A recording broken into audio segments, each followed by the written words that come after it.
السلام عليك يا أبا عبد الله. رحم الله من قرأ الفاتحة.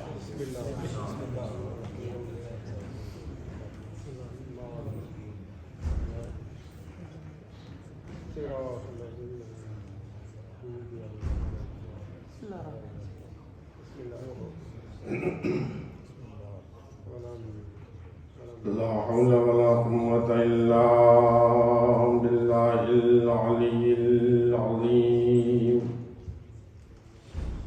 أعوذ بالله من الشيطان اللعين الرجيم.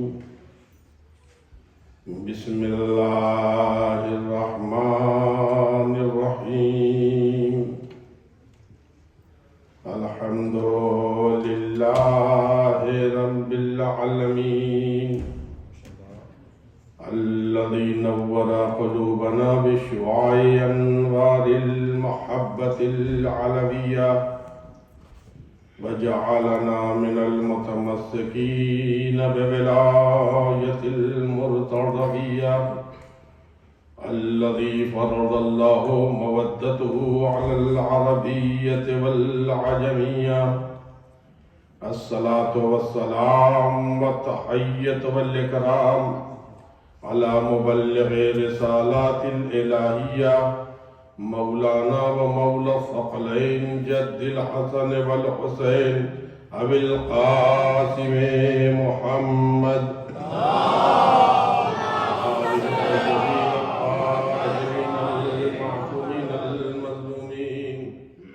ولعنة الله على أعدائهم أجمعين. أما بعد فقد قال الله تبارك وتعالى في كتابه الكريم: بسم الله الرحمن الرحيم. كنتم خير أمة أخرجت للناس تأمرون بالمعروف وتنهون عن المنكر وتؤمنون بالله. صلوات پڑھ دیں. اللهم صل على محمد وآل محمد وعجل فرجهم. سورہ آل عمران کی آیت نمبر 110 ہے، جس میں مالک کائنات آواز دے رہا ہے کہ تم لوگ بہترین امت ہو، تمہیں لوگوں کے فائدے کے لیے رکھا گیا ہے. تمہاری فضیلت 3 بنیادوں پر ہے. ایک تو یہ کہ تم امر بالمعروف کرتے رہو گے، یعنی اچھائیوں کو رواج دو گے، اچھائیوں کو تم رائج کرو گے، برائیوں کو تم دور کرو گے، برائیوں سے لوگوں کو روکو گے، اور تم اللہ تعالیٰ پر ایمان رکھتے ہوگے. بہترین امت ہونے کی 3 بنیادی شرطیں قرآن کریم نے پیش کی ہیں. بہترین امت وہی ہے جو امر بالمعروف کرتا ہو، یعنی اچھائیوں کی طرف لوگوں کی رہنمائی کرتا ہو. اچھائیوں کی طرف رہنمائی وہی کرے گا جو خود اچھائیوں کو پسند کرتا ہے. جو اچھائیوں کو پسند کرتا ہوگا وہی اچھائیوں کی طرف رہنمائی کرے گا. جن لوگوں نے خاندان پیغمبر لوٹ لیا ہے وہ کبھی بہترین امت کے فرد نہیں ہو سکتے. تم بہترین امت بننا چاہتے ہو تو ہم نے تو تمہیں راستہ بتا دیا ہے. اچھائیوں کی طرف وہی رہنمائی کرے گا جو خود اچھائیوں کو پسند کرتا ہو. فرض کریے کہ اگر میں گالی بکتا ہوں اور آپ لوگوں سے کہوں گالی نہ بکیے تو آپ یہی کہیں گے کہ ارے مولانا پہلے اپنے کو سدھاریے پھر ہمیں کہیے گا. میں خود خمس نہیں نکالتا ہوں اور آپ لوگوں سے کہو خمس نکالیے. اس لیے کہ خمس نہ نکالنے والا حقوق آل محمد پر گویا ڈکیتی ڈال رہا ہے. تو مولانا آپ تو خود ہی ڈاکو بنے ہوئے ہیں, دوسروں کو کہہ رہے ہیں کہ خمس نکالو. اس کا مطلب یہ عزیزان گرامی, اگر میں کسی کو قتل کر دوں تو ظاہر سی بات ہے اب میں کسی قتل کے خلاف, کسی قاتل کے خلاف نہیں بول سکتا ہوں. اس کا مطلب یہ ہے کہ ہر نیکی پر عمل کا حکم دینے والا پہلے خود صاحب عمل بنے, اس کے بعد نیکیوں کا حکم دے. توجہ فرمائیں عزیزان گرامی, میں اس سلسلے میں ایک تاریخی واقعہ آپ لوگوں کے حوالے کروں تاکہ بات اور واضح ہو سکے. ایک صلوات پڑھیں محمد وآل محمد پر.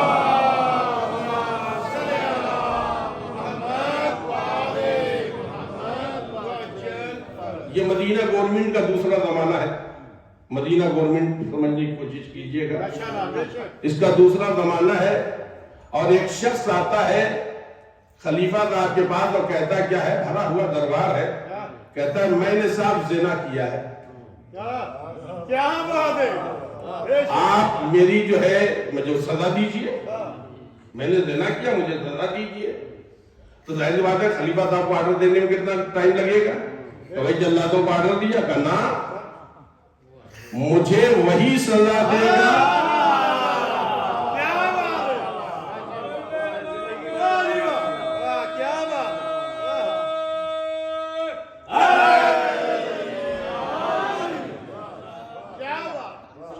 محمد والے محمد بلندر صلوات.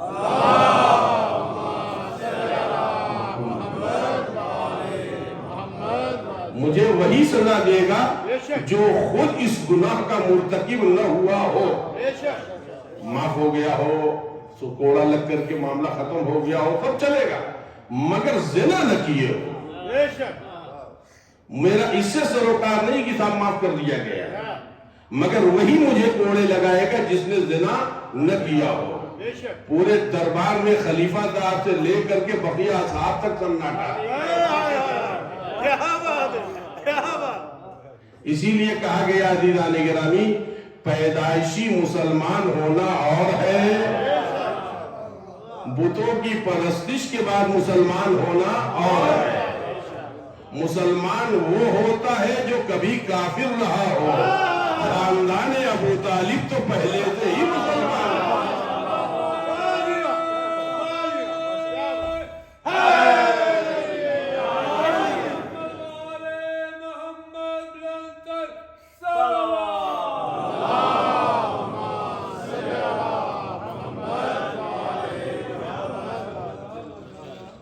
معاملہ ظاہر سی بات ہے امر بالمعروف کا ہے.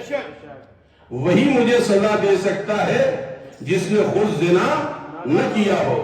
پورے دربار میں سناٹا ہے, حتی حاکم وقت میں بھی جرأت نہیں ہے.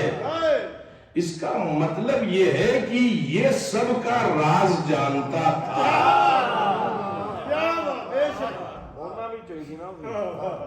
آپ حضرات متوجہ ہیں عزیزان گرامی, مثال کے طور پر میں اپنے ملک میں کیا کرتا ہوں آپ کو نہیں معلوم, میں اپنے گھر میں کیا کرتا ہوں آپ کو نہیں معلوم, مگر صاحب میں میڈیا میں روزانہ پہچانا جا رہا ہوں تو پوری دنیا کو معلوم ہے.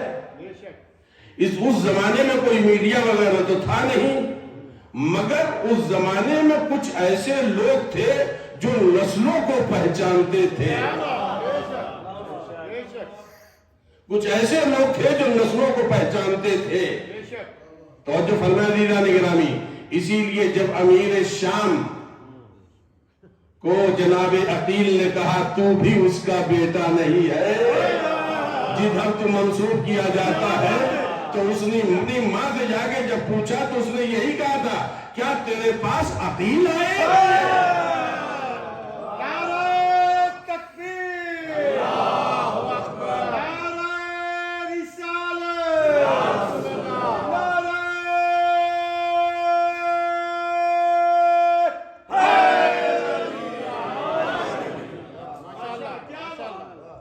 یہ دربار میں کھڑا سب کو آئے میں تو صاحب اقرار کر لیا میں نے زنا کیا ہے، لگائیے مجھے کوڑے جتنا لگانا ہے، مگر شرط یہ ہے کوڑے وہی لگائے گا۔ اس کا مطلب یہ دربار میں جتنے سر جھکے ہیں ان سب کو یہ پہچانتا ہے، ان سب کا ماضی جانتا ہے، ان کے ریکارڈ جانتا ہے، اور یہ چلا رہا سب خاموش ہے۔ اتنے میں عزیزان گرامی امیر المومنین علیہ السلام داخل ہوئے۔ امیر المومنین علیہ السلام نے جو دربار کا یہ حال دیکھا، آج آپ کے ساتھ ہمارے امامین کریمین حضرات حسنین علیہ السلام بھی تھے، آپ نے جو دربار کا ماحول تھا تو پوچھا کیا بات ہے؟ کہ امیر المومنین میں نے زنا کیا ہے، میں نے اقرار کیا ہے، اور میں کہہ رہا ہوں حاکم صاحب سے کہ مجھے جو ہے کوڑے لگائے، مگر کوڑے کی شرط یہ ہے وہی لگائے جس نے زنا نہ کیا ہو۔ مولا کائنات آگے بڑھے آواز دیتے لاؤ کوڑا میرے ہاتھ میں دو۔ امام حسن نے کہا اس کا داہنا ہاتھ پکڑو، امام حسین نے کہا بایاں ہاتھ اس کا پکڑو۔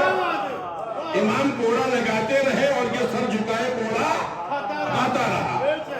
تو جو فرمایا جانے کے نامی میں یہاں پہ رک کے ایک فکرہ کہوں گا، مولا یہ تو خود ہی کوڑے کھانے آیا تھا، امام حسن امام حسین سے پکڑوانے کی کیا ضرورت؟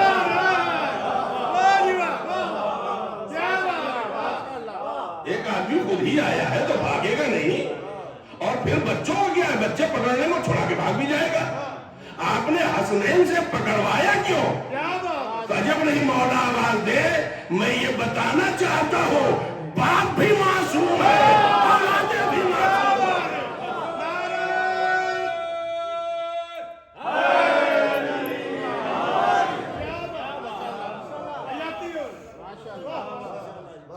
لہذا عزیزان گرامی امر بالمعروف کرنے کے لیے جو قرآن کریم کہہ رہا ہے کہ تم بہترین امت ہو، شرط یہ ہے کہ تم امر بالمعروف کرو۔ اور یہ بھی فقرہ جو قرآن کریم کا ہے، جو لوگ کل مجلس میں تھے انشاءاللہ تعالیٰ اس ربط کو سمجھیں گے کہ کنتم خیر امت، تم بہترین امت ہو، مگر بہترین امت اخرجت للناس، لوگوں کے فائدے کے لیے تم بھیجے گئے ہو، مگر شرط کیا ہے بہترین ہونے کی؟ شرط یہ ہے کہ تم امر بالمعروف کرو گے، شرط یہ ہے کہ تم نہیں عن المنکر کرو گے، اور شرط یہ ہے کہ تم صاحب ایمان ہوگے۔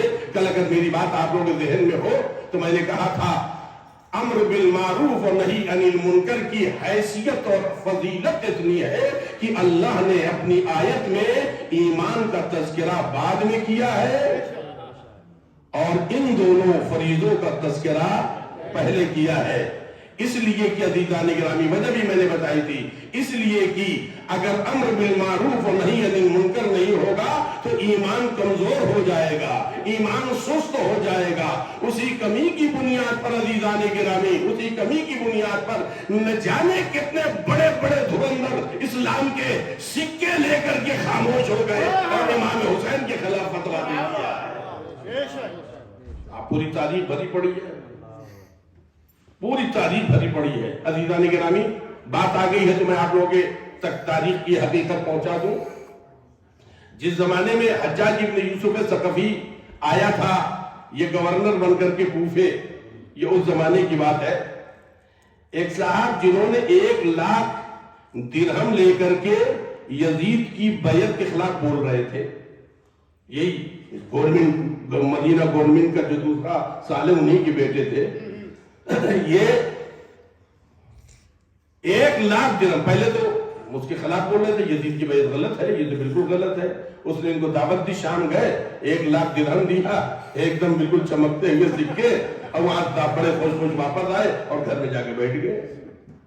اس ٹائپ کے بہت سے لوگ جو انکار کرتے تھے سب نے بیعت کر لی، مگر ایک زہرا کا لال ہے، ایک زہرا کا لال ہے جس نے بیعت نہیں کی، اس لیے کہ زہرا کے لال کو قرآن کی اس آیت کے وقار کو بچانا تھا۔ امام حسین علیہ السلام نے آواز دی جو امت کا سب سے بہترین انسان ہوگا وہ یزید کی بیعت نہیں کرے گا، امر بالمعروف بھی کرے گا، نہی عن المنکر بھی کرے گا، اور ایمان کو زندگی بھی دیتا چلا جائے گا۔ صلوات پڑھ دے محمد وآل محمد۔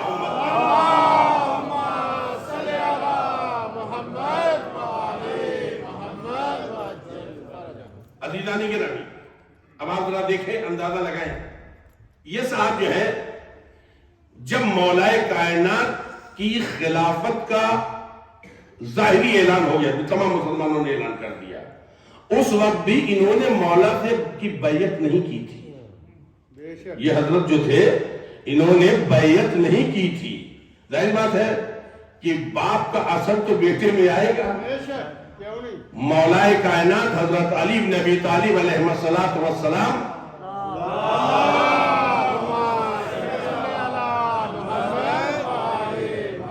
بعد نسل انسانیت ہے امیر المومنین، اور مولا کائنات فرماتے ہیں الولد سر لابی، بیٹا اپنے باپ کا راز ہوتا ہے۔ اسی لیے کہا گیا ہے کہ نیک اولاد پالیے، رزق حلال دیجئے، گھر میں دیندار بن کے رہیے تاکہ بچے بھی دیندار بنے، خود دیندار بنیے تاکہ بچے بھی دیندار بنے۔ عموماً ہمارے سماج میں ایسا کہنے کو ملتا ہے، ارے صاحب یہ جہاں پہ کھڑا ہو کر کے یہ جوان تبرک بانٹ رہا ہے نا، نیاز بانٹ رہا ہے، یہی اس کے باپ کھڑے رہا کرتے ہیں۔ لوگ عموماً کہتے ہیں یہ بات، کہا صاحب یہ دیکھ رہے ہیں یہ جو جوان جو پانی پلا رہا ہے، سبیل لگا رہا ہے، غریبی آ گئی ہے، مگر اس کے باپ سبیل لگاتے تھے، آج یہ بھی سبیل لگا رہا ہے۔ اسی لیے میں کہتا ہوں عزیزان گرامی، اگر ہم ولایت غدیر کو مانیں گے تو ہماری نسل بھی ولایت غدیر کو مانیں گے۔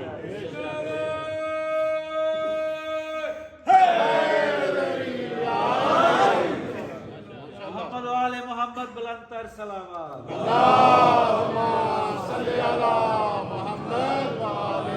عزیزان گرامی، میں درمیان میں رک کر کے یہ بات میں کہہ رہا ہوں آپ لوگوں سے، آپ ذرا متوجہ ہو، مولا کائنات کے فقرے پر غور کریے گا اور اسے اپنے ذہن میں بٹھا لیجئے۔ الولد سر لابی، یہ مولا کائنات کہہ رہے ہیں، یہ کوئی عام آدمی نہیں کہہ رہا ہے۔ جو زمین سے زیادہ آسمان کے راستوں کو جانتا ہے وہ یہ کہہ رہا ہے، جبریل کا استاد کہہ رہا ہے، مفسر قرآن کہہ رہا ہے، قرآن کے لہجے میں بولنے والا کہہ رہا ہے۔ الولد سر لابی، اولاد اپنے باپ کا راز ہوتی ہے۔ راز کا مطلب کیا ہے؟ جو آپ کے اندر چھپا ہوا اخلاق ہے، جو آپ کے اندر چھپی ہوئی اچھائیاں ہیں، جو آپ کے اندر چھپی ہوئی نیکیاں ہیں، یا اس کے برعکس جو برائیاں ہیں، جو بد اخلاقیاں ہیں، جو بدعتواریاں ہیں، عزیزان گرامی یہ یاد رہے مولا کائنات کہہ رہے ہیں وہ سب منتقل ہوتی ہے جنس میں، یہ سب منتقل ہو رہی ہے خون میں۔ لہذا آپ اگر غدیر مانیں گے اولاد غدیر مانے گی، آپ کربلا مانیں گے اولاد کربلا مانے گی، آپ فرش حسین میں بیٹھیں گے اولاد فرش حسین میں بیٹھے گی، آپ ذکر حسین کریں گے اولاد ذکر حسین کرے گی۔ فرش حسین پر بیٹھتے رہو تاکہ اولادوں کو تربیت ہوتی رہے۔